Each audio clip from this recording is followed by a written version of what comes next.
Hey guys, let's see তোমাদের লাভ once দের energy এখন কেমন চলছে। আর হ্যাঁ, এটা একটা general reading, collective reading.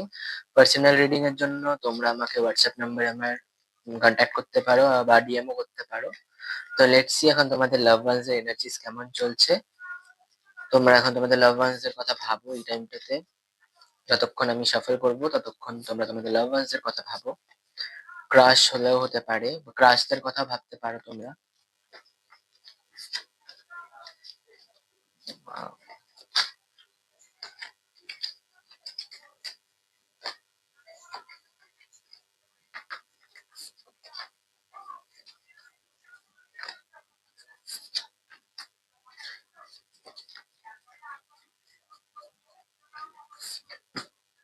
Last card.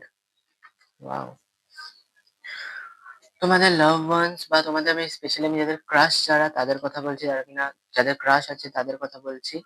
তারা অ্যাকচুয়ালি তোমাদের কাছে আসতে চায়, বাট কোনো ট্রাস্ট ইস্যুস এর জন্য বা আগে লাইফে কিছু হয়ে যাওয়া পাস্ট রিজনের জন্য আসতে পারছে না, ট্রাস্ট করতে পারছে না। হ্যাঁ, তোমরা একটু টাইম দাও, ফ্রেন্ড জোনের মধ্যে থেকে ওদেরকে একটু টাইম দাও, দে উইল আন্ডারস্ট্যান্ড ইউ। তারা এখন পাস্ট জিনিসগুলো থেকে হিল হচ্ছে, পাস্ট জিনিসগুলো থেকে তোমাকে বের করতে মানে ওদেরকে বের করতে হবে। তোমাকে ওদেরকে ট্রাস্ট গেইন করতে হবে, ওদের ট্রাস্ট গুলোকে গেইন করে দেন ও অফকোর্স তোমাদের তোমাদের সাথে রিলেশনশিপে আসবে। অ্যান্ড হ্যাঁ, তোমাদেরকে ওরা ভালোবাসে, তোমাদের ক্রাশ তোমাকে ভালোবাসে, তোমার জন্য ফিলিংস আছে, বাট ওই ট্রাস্ট ইস্যুর জন্য আসতে পারছে না। সেই ট্রাস্ট ইস্যুটা তোমায় কাটাতে হবে। Thank you.